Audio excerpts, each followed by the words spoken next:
Bab hadis tentang kelebihan berjalan kaki untuk bersembahyang.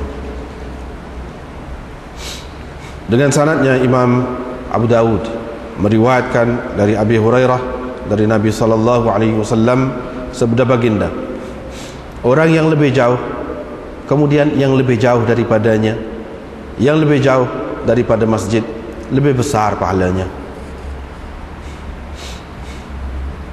Orang yang lebih jauh,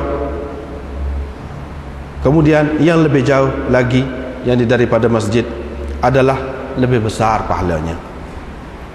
Dengan sanadnya Imam Abu Dawud meriwayatkan dari Ubay bin Ka'ab, beliau berkata, ada seorang lelaki yang mana saya tidak mengetahui ada sesiapa pun di antara orang yang menghadap kiblat daripada penduduk Madinah lebih jauh rumahnya daripada masjid daripada orang itu, tetapi dia tidak pernah terlepas sembahyang di masjid. Fakultu, saya berkata, yakni kepadanya, alangkah baik kalau engkau beli himar, yakni keledai, untuk engkau naiki pada ketika panas, ramdha itu mana panas pasir, wa zulmah, dan pada ketika gelap. Faqala, maka dia menjawab, aku tidak suka kalau rumahku berada dekat dengan masjid.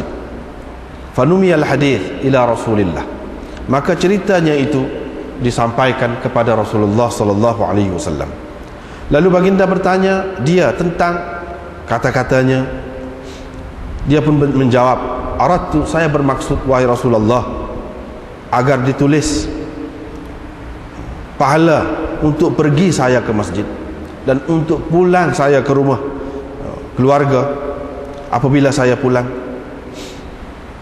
Faqala, terus Nabi SAW berkata, semoga Allah memberikan kepadamu pahalanya semua sekali, semoga Allah memberikan apa yang kamu harapkan itu semua sekali.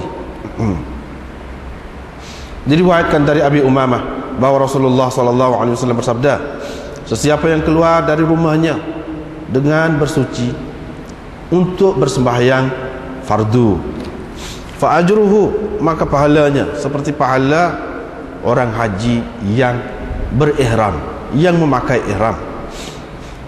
Dan sesiapa yang keluar untuk bersembahyang duha, tidak ada yang mendorongnya untuk pergi kecuali untuk bersembahyang duha, maka pahalanya adalah seperti pahala orang yang melakukan umrah dan salat yang disembahyang selepas satu sembahyang, yang tidak ada di antara keduanya sebarang perkara ataupun apa-apa perkara yang melalaikan, adalah termasuk di dalam kitab, dalam catatan fi illiyin, yang di dalam kitab illiyin.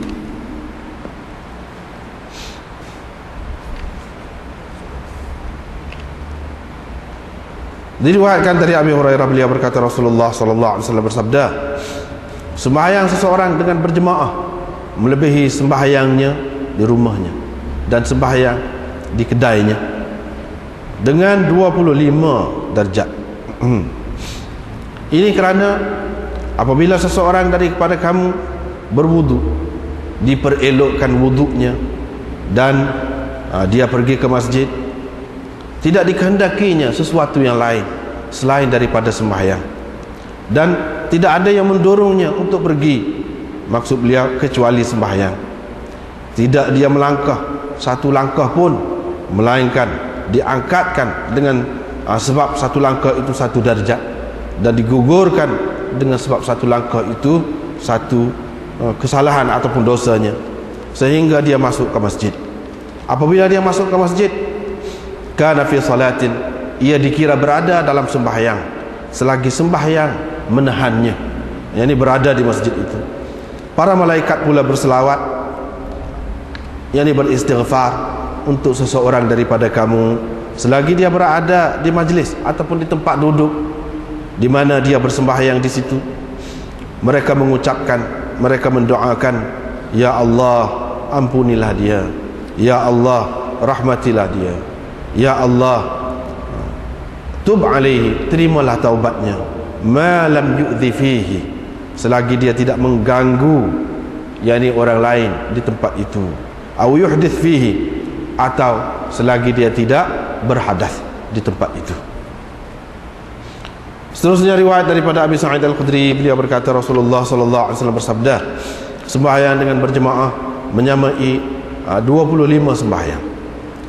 Kalau seseorang mengerjakannya di tanah lapang ataupun di padang sahara dengan disempurnakan rukuk dan sujudnya, pahalanya boleh meningkat sampai 50 sembahyang, yakni seperti 50 sembahyang.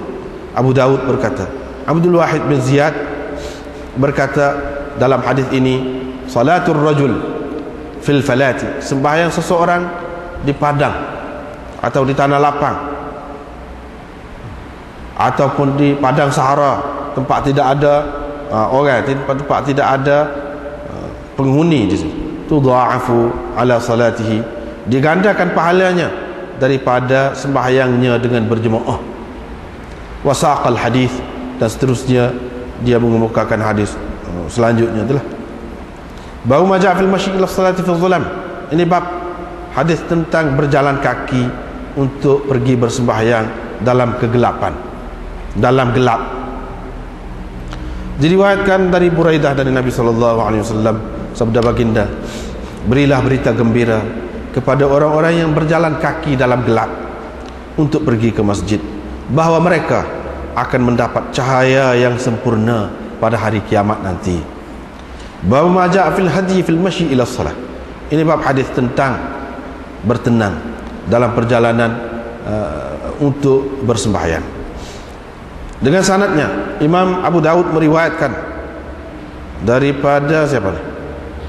Abu Thumamah Al-Hannat, bahawa Ka'ab bin Ujrah telah bertemu dengannya ketika dia sedang menuju ke masjid. Adraka ahaduhuma sahibahu, yakni salah seorang daripada mereka berdua menemui yang seorang lagi. Ini sebagai menjelaskannya dululah, maknanya salah seorang daripada mereka berdua tu menyedari tentang yang seorang lagi lebih dulu. Qala fawajadani, dia mendapati saya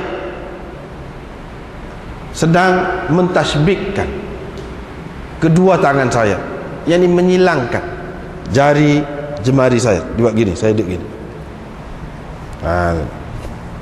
saya duduk gini, jalan. Fanahani an dhalik, dia melarang saya daripada berbuat begitu. Dia berkata, sesungguhnya Rasulullah sallallahu alaihi wasallam telah bersabda, apabila seseorang dari kamu telah berwudu dengan memperelokkan wudunya, kemudian dia keluar dengan menuju ke masjid, maka janganlah sekali-kali dia menyilang jari jemarinya. Jadi jangan buat gitu, kerana sesungguhnya dia berada dalam sembahyang, yakni dikira berada dalam sembahyang. Seterusnya riwayat daripada Sa'id bin Musayyab, beliau berkata, ada salah seorang Ansar hampir mati. Tiba-tiba dia berkata, sesungguhnya saya mahu ceritakan kepada kamu satu hadis. Tidak saya mahu bercerita, tidak saya nak cerita kepada kamu hadis ini, melainkan saya mengharapkan, melainkan dengan maksud saya mendapat pahala. Saya telah mendengar Rasulullah sallallahu alaihi wasallam bersabda, apabila seorang daripada kamu berwudu dengan diperelokkan wudunya, kemudian pergi bersembahyang, tidak diangkat kaki kanannya, melainkan Allah Azza wa Jalla menuliskan untuknya satu kebajikan, dan tidak diletak kaki kirinya, melainkan Allah menggugurkan daripadanya satu dosa. Falyuqarrib ahadukum aw liyub'id,